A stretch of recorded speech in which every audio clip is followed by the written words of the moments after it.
World-famous Bourbon Street is a mile-long stretch of over 50 bars in the heart of New Orleans' oldest neighborhood. Welcome to the Big Easy. New Orleans is one of only 4 cities in the U.S. where it's legal to drink in the street. And many bars there are open 24 hours, making Bourbon Street the bar-hopping capital of the world. Whoa. 10 million tourists visit New Orleans each year, and the venues on Bourbon Street rake in $52 million in annual retail bar sales, which is more than $1 million per bar, making Bourbon Street a bar owner's dream location. Buried in a sea of neon sits Turtle Bay, a failing bar that crowds of tourists bypass every day. Look at this, guys. Here we are, world-famous Bourbon Street, one of the greatest destinations in the world. There it is, Turtle Bay, and nobody is walking in there. Usually in most bar environments, we're focused on length of stay. In a tourist market like Bourbon Street, they're not gonna stay long because they want to go out onto Bourbon Street and walk up and down. So this bar is all about quick capture, quick sales, and sending them on. Guys, they walked right by the place. All right, turn around. There's the science of capture, guys. There was no lighting to pull them in, no person outside to invite them in. I think we're supposed to go in here. I think so, too. Are we going in? There we go, finally inside. Looks dead. Hi, guys. Hi. Have you been helped? How about one of your hand grenades? Turtles. We do not sell hand grenades. We sell turtles. All right, guys, they're ordering the signature drink, the Turtle. The hand grenade across the street is a famous green cocktail. This guy opens the bar 300 feet away. And what color is his cocktail? Green. Green. Rather than having his own identity, he's trying to compete with the hand grenade. You gotta be original and do something that's different to bring people in.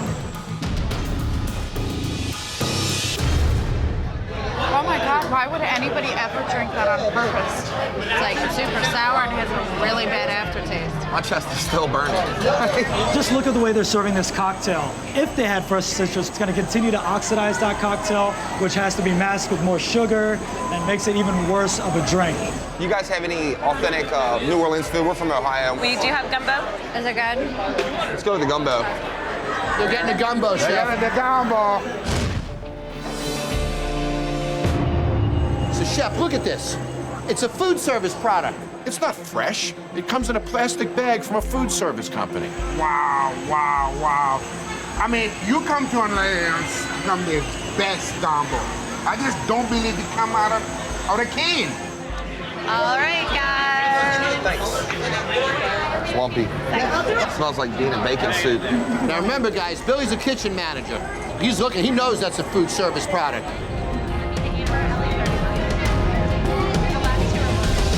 Pretty obvious that was made out of a bag.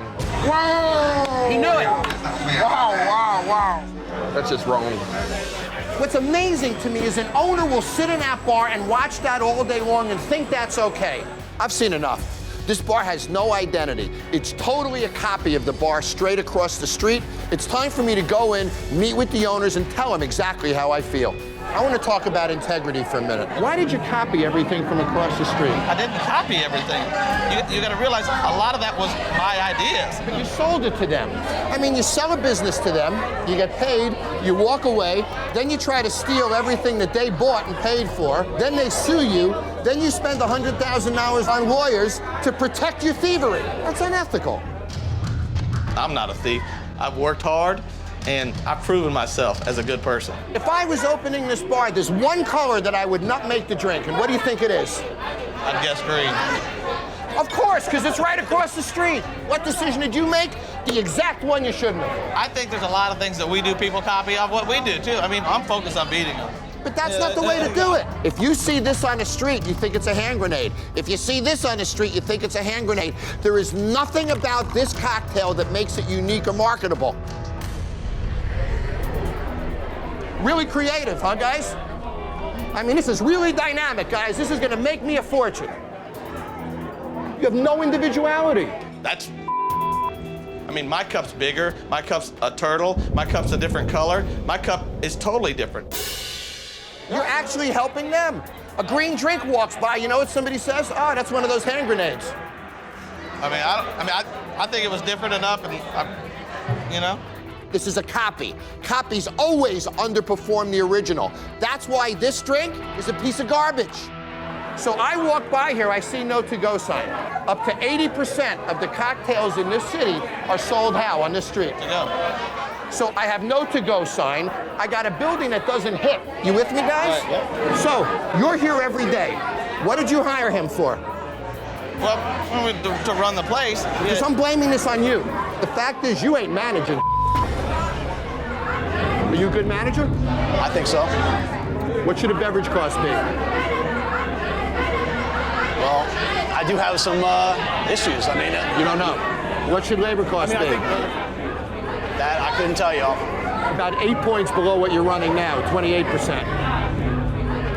So you got a guy running your bar doesn't have a clue what the numbers add up to. It surprised me when Steve didn't know some of the numbers because he's more of the managing partner of the day-to-day operations. But you know, we're a partnership, so I should take some responsibility too. Right now, you're a glorified host. You shake hands, you talk to people, you work with the employees, but you don't manage the business. You're a failure. And I want that. It isn't because if you don't admit you're a failure, then you'll create every excuse in the book. Blame yourself. Problems.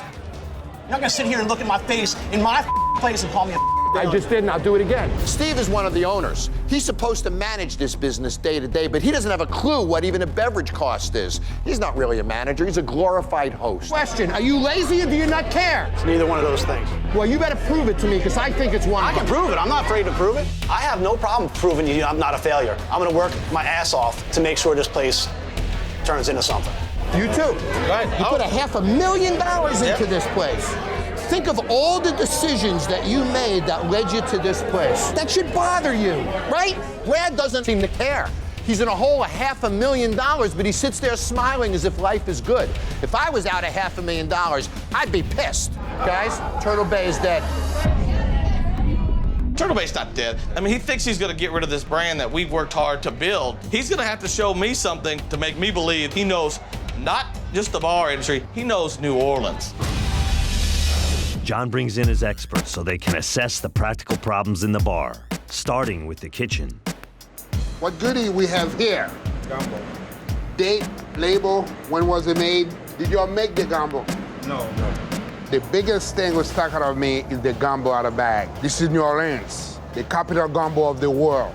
That frozen stuff, not gonna cut it. So look at this gasket, guys. Yep.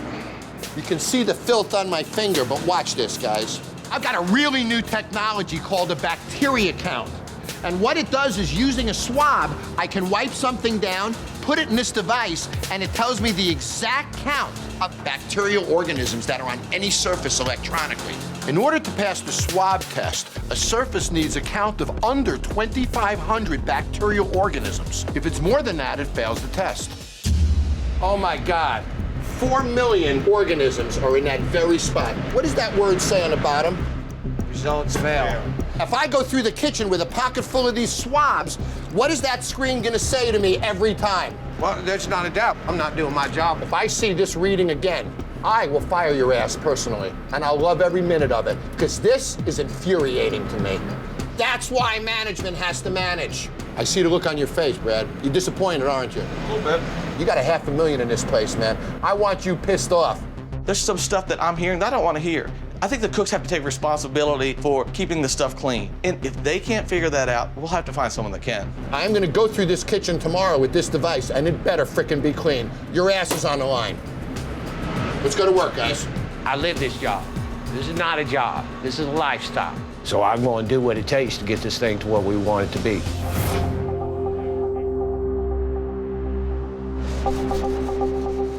One downfall in the kitchen is unacceptable. Can't happen. Right now, I feel pretty embarrassed. It's a learning lesson. Before the kitchen can open for the night's stress test, Jon makes sure the staff passes the bacteria swab test. So guys, I want to test this one last time. Remember, anything over a reading of 2,500 fails. If they don't pass this bacteria test, one or all of them are getting fired, and they deserve it. Oh man, what does that say? 0 and pass. 0 and pass, guys. Yesterday, I got so angry at Jeff But you know what? He cleaned the kitchen and he showed me he wants to learn. Awesome, now it's time to cook, guys. Good job. Thank you. What can I get you to drink? On the rocks. Tonight for the stress test, we're looking for speed.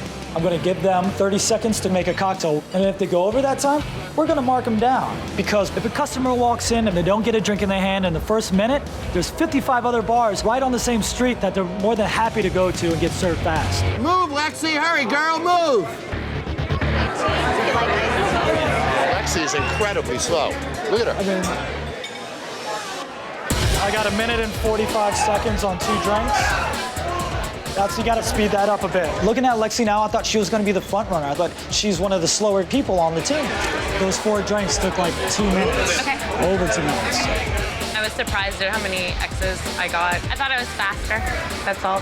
It surprised me, but I'm still learning. It took us probably about 20 minutes to get our drinks here. For whatever reason.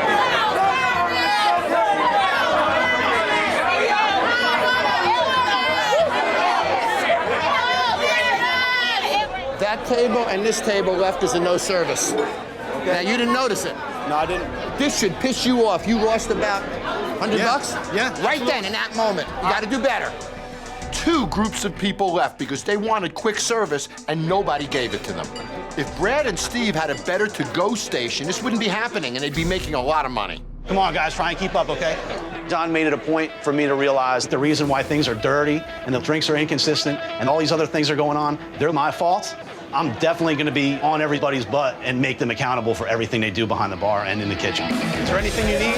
No, I think I'm good. Okay. Did you ring up some couple pizzas or something? I rang up one. They're already making it. Okay, it's coming right out. Lexi, where's the frozen on the rocks going? When I got here, I called Steve a failure. And tonight, he changed. He anticipated problems, he solved problems, and he supported his staff. Steve was a manager tonight. Back in the kitchen, the orders are pouring in. You need a cup of gumbo? Right behind. That's ice cold. What? Nothing worse than cold gumbo, man. Yes, you're right. I decided to taste the gumbo. The gumbo wasn't heated up properly. It's bad. The gumbo's sour. So throw it out and make new one. It's not a good gumbo. Like, I don't think the chef knows how to make it, right? Like, I can't stomach it. I can't even finish it.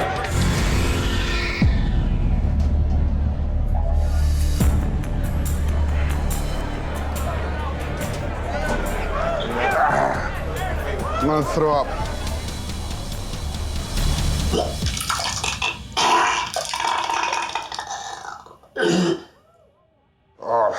I just think the gumbo is so bad, make me puke. It's their fault. They should be tasting the food. They need to throw it out, make new one because they're gonna make everybody sick. Did you taste the gumbo? No, I haven't tasted it. It's bad. I just throw up. Oh, you do? Yeah.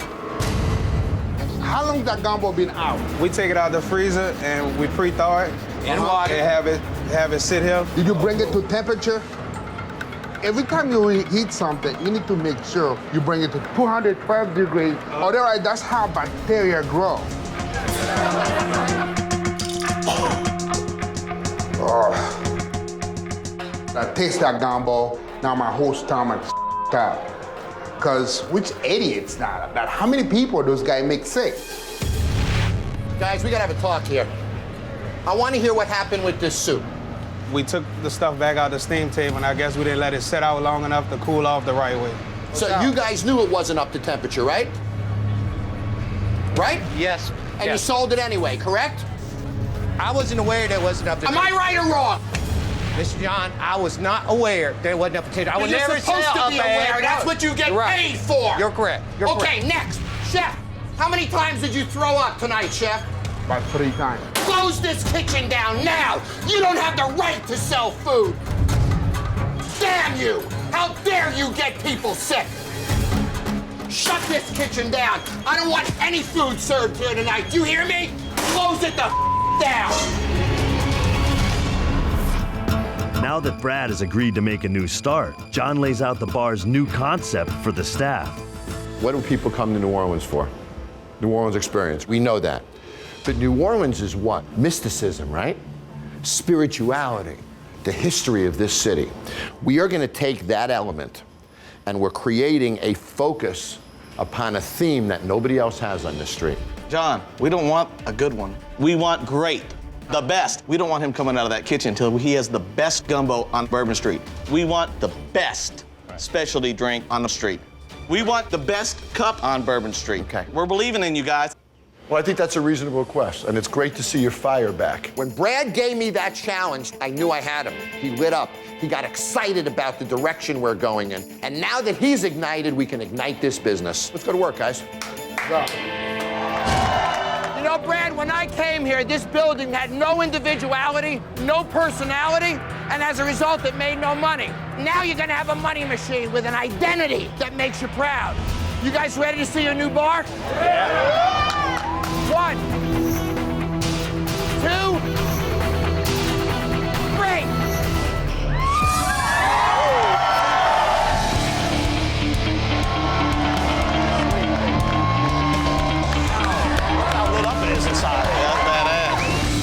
Bars on Bourbon Street suffer from the sameness. And to make this bar successful, I had to make it stand alone in a crowd of 55 other bars in the immediate neighborhood. I think it's great. Everything catches your eye. I can't wait to open it up and let these people have a good time in there. This bar is all about a guy by the name of Edward Dubois. Edward Dubois actually lived in this building, and he was a barber and a philanthropist and a womanizer. And the legend has it that he was murdered by a bunch of his mistresses. Now, the fact is, his ghost is in that building. Look at that sign, spirits, booze, but also the spirit of Edward Dubois. It employs all the mysticism of New Orleans, and it's fun. Guys, go inside, take a look. That's so awesome. Oh my Lord, it's big back here. Let's not run into each other. This place is wild. Let's go. Better than I could even imagine. Oh, Lexi. Jose Cuervo Margarita. Oh, yeah. What do you think, guys? Oh, it's great. Edward Dubois was a barber, so this fits our concept. Somebody sits down, pour a shot, and you watch how they line up for these shots walking down the street. I bet you could sell a couple 100 shots a night from here. You agree? I'm ready for it. The shot chair is like unbelievably cool. Twirl me. If you walk by there, you see it, it makes you just want to get in it. Let's head to the bar. So the fact of the matter is we want to sell more spirits, guys. So what did I do? We put lighting above each of the bottle steps, so when the lights come down in the bar, what's the brightest thing in the room? The liquor bottles. This is called Cocktails on Tap. It's premium juice and liquor. The juice and the liquor comes out of 2 tubes within that nozzle, and you can make yourself these drinks in 4 seconds. Next, I want to take you down to the to-go station. This is a key point. Now, rather than facing this way when people walk by, you face this way. It's a much cleaner bar back there. It's a lot more efficient. We'll be able to pump drinks out as quickly as possible. That's what it's all about on Bourbon Street. You gave me a challenge to create the best cup, right? Right. Guys, say hello. The resurrection cocktail. Now, think of this baby walking down Bourbon Street. You see that, and you see blue, suddenly we're branded, guys. Brad, is that the best cup on the street? Yeah, it's the best cup.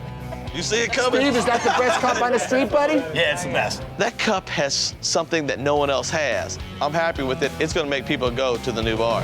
The Resurrection sold extremely well because it's blue, it was out there, people saw other people drinking it. Where'd you get those drinks? And I think it is going to be the most popular selling drink in the bar just because it's in your face. I'm Bourbon! How you doing? Good. Turtle Bay was a baby of mine. It's always going to be a part of my life, but I can move forward now. I'm a new man. I think my work is done. I think you did a great job, John. Excellent, man. That means a lot to me. You're a good guy. Thanks, I want the appreciate it. best You for too. both of you. Happy, buddy? Yeah. Thanks. Good luck. Congratulations. Thank you. Appreciate it. When I got here, Brad was living in a shadow of Tropical Isle. Now he has his own concept, his own brand, and his own future. It's been over 2 years since I rescued Brad and Steve. And now I'm sending in my expert chef, Ron DePratt, to test Brad's drive as a leader, if the gumbo is cooked at the correct temperature, and to see if the signature drink and cup are being executed properly. John asked me to come out to check the quality of spirits and bourbons. It's the perfect time because they don't know I'm coming.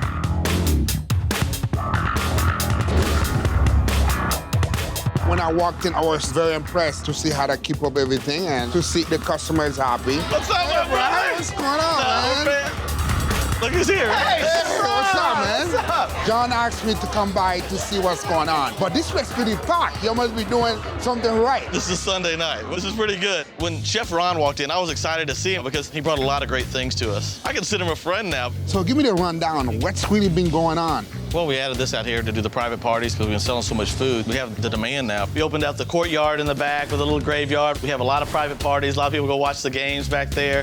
And we just took it to a different level. Nice. You're doing an excellent job, guys. When John left, you're like, wow, do I like this? Is this really what I want out of the bar? So you looked at it, we said, it's pretty cool. And we just all had a meeting, says, hey, we're gonna buy into this and we're gonna twerk it to make it work for us.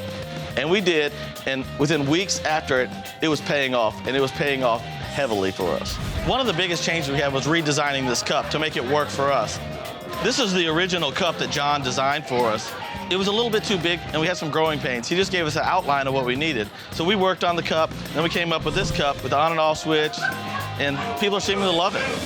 Like a resurrection! 1 or 2? 2! We had the mascot, Edouard. We added tons of merchandise. We have t-shirts. We're even getting ready to make a concentrated flavor mix that you can buy the Resurrection mix in stores. Amazing. This has been great. We've been doing a great job in the kitchen. I think our crew has been doing a really good job as far as keeping the place clean, keeping your recipe for the gumbo the same, keeping it consistent, making sure we're serving the same things all the time. Good. Consistency count. They say all the right thing. The success story is well documented, but I need proof for myself. As you know, last time I was here, I got sick in the gumbo. I just think the gumbo is so bad, it make me puke. So I hope this time is gonna be different. Yeah, we wouldn't want anything but honesty. If it's a bad report, you can tell John. If it's not better, I'm gonna shut the place down. Okay, that's good stuff. Let's go. All right. I'm nervous about him going to the kitchen to try the gumbo because he wanted us to have the best gumbo. This better be right, or we're gonna have to hear about this forever. If he doesn't like this, we're Here we go. Okay, guys, this is the moment of truth.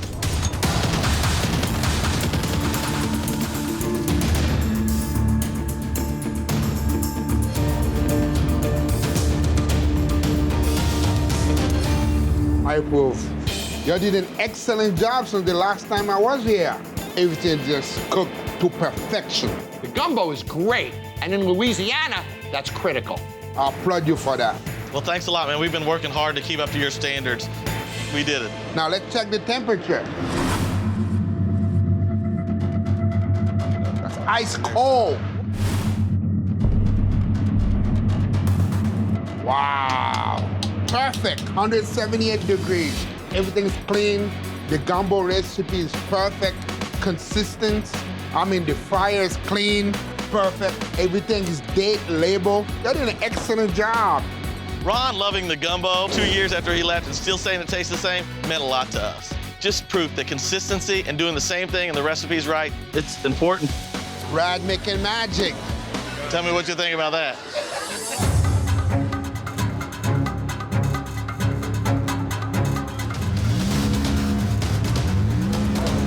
Excellent. Fantastic. That's what I was hoping to hear. Tastes exact same way 2 years ago. My compliment, man. You're doing an outstanding job. Jon Taffer will be very proud of what you're doing. Consistency, that's what you were always pushing, consistency.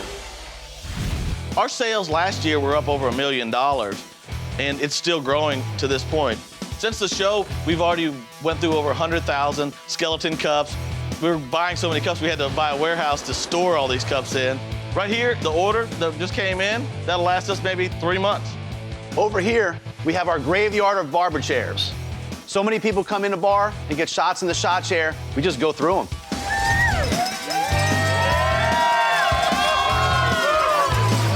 The shot chair revenue has been unbelievable. Every night, we're going through 5 or 6 bottles of liquor just out of the shot chair alone. I knew this chair would be a hit. It's a money maker, and it's great to see the money coming in. We've added dueling pianos to the bar 7 days a week. One of John's major focuses when dealing with me was making sure that all of our numbers were in line. Our liquor cost is consistently under 17%. Our beverage cost is consistently under 21%. And our food cost is under 28%. I mean, you can increase sales, but unless you're making the money on the bottom line, none of that really matters. John opened my eyes to that. Well, let me tell you something. You guys are always surprising us with stuff. I got a surprise for you. I want to show you. Okay, let me see a surprise. What do you think about this coming down the street?